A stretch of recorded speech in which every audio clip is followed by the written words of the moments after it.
Two young girls, 8-year-old Elizabeth Collins and 10-year-old Lyric Cook-Morrissey, disappeared on a sunny July afternoon in Evansdale, Iowa. Their bicycles were found abandoned by a lake. One of the girls' purses turned up near a fence. No shoes, no signs of struggle.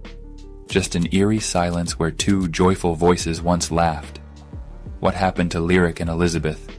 Did they go for a swim and drown? Were they abducted? Did someone they know betray them?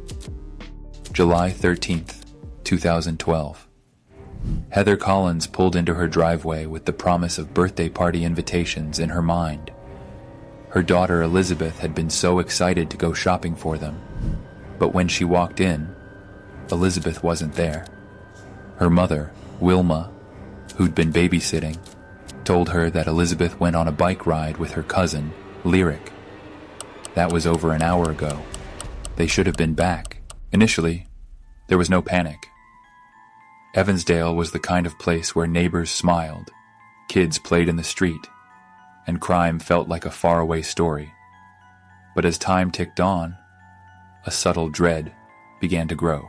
Heather and Lyric's mom, Misty, scoured the neighborhood. Their husbands joined in. They knocked on every door. No one had seen the girls. At 2:48 p.m., Heather walked into the police station and reported them missing. Soon after, officers were dispatched, and the search began. By early evening, a firefighter found 2 bikes near Myers Lake on a small peninsula. The gate that should have kept people out was open. Nearby, in the tall grass along the bike trail, Elizabeth's Hannah Montana purse was spotted, her phone still inside. The police launched a lake search, divers, boats, volunteers, the works.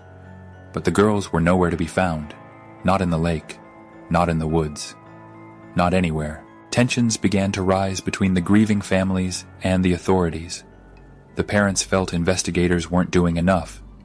At one point, Lyric's mom waded into the lake herself, fully clothed, desperate to search the island that authorities hadn't reached yet. By nightfall, it became obvious. This wasn't a case of 2 girls getting lost.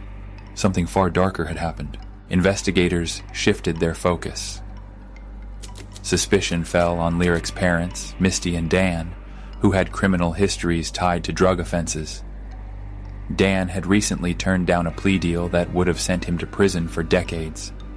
Had someone connected to his past retaliated? Was this some kind of message? They both took polygraph tests. Misty's was inconclusive. Dan's, tainted by his drug use, also failed. Investigators accused them of being involved. They lawyered up. And suddenly, the grieving family became suspects. But as time passed, both Misty and Dan retook polygraphs. This time, they passed. Yet, no new suspects emerged. No fingerprints, no DNA, just silence.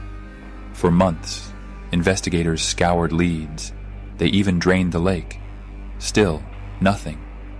It wasn't until December 5th, 145 days after the girls vanished, that the silence was broken. Hunters stumbled upon human remains in a remote, heavily wooded area called Seven Bridges Wildlife Area, 30 minutes north of where the girls were last seen. The shoes found at the scene confirmed it. Elizabeth and Lyric had been found, dead. The police were tight-lipped. No cause of death was ever released. No clues, no evidence, just bodies. Seven Bridges wasn't just secluded. It had a reputation, a dumping ground for drugs, guns, and now, 2 innocent lives. Then came a lead. In 2013, just a year later, a new double abduction occurred in Dayton, Iowa, less than 2 hours from Evansdale. 2 girls, 1 survived. Her name was Desi. She and her friend Kathleen were offered money by a stranger in a red truck to mow a lawn. When they got into his vehicle, he didn't drive them home. He drove them into the woods. Inside a shed, he zip-tied their hands, pulled a knife, and dragged Kathleen outside. Desi escaped, ran barefoot through the woods until she found help. Kathleen was later found in a river, murdered. The man responsible was Michael Klunder, a registered sex offender with a history of abductions. When police came for him, he had already taken his own life. Authorities began to wonder, could Michael Klunder also be responsible for what happened to Lyric and Elizabeth? He had a disturbing pattern. In the 1990s, he abducted 2 toddlers and left them in a trash receptacle. In 2011, he was released from prison. In 2012, Lyric and Elizabeth vanished. In 2013, he killed Kathleen. It fit. And Klunder knew 7 Bridges. As a teenager, he had escaped a juvenile facility and hid out there. It was his go-to hiding spot, his comfort zone.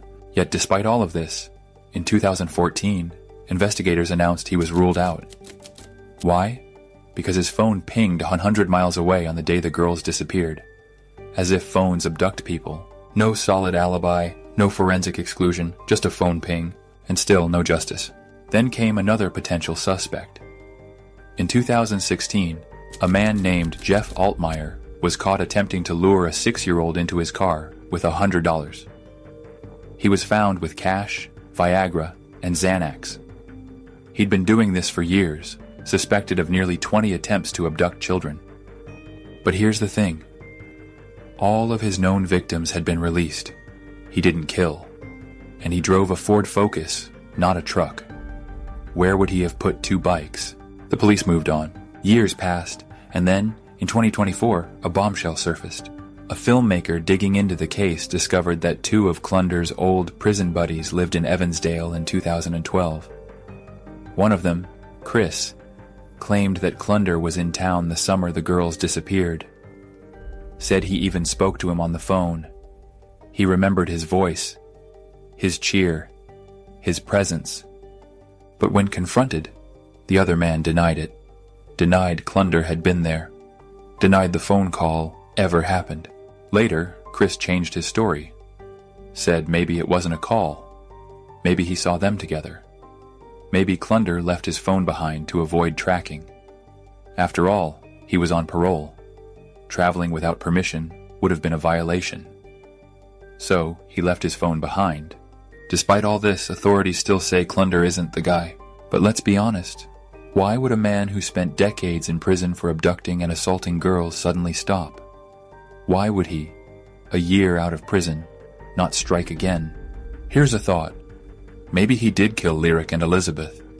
Maybe he had something to prove.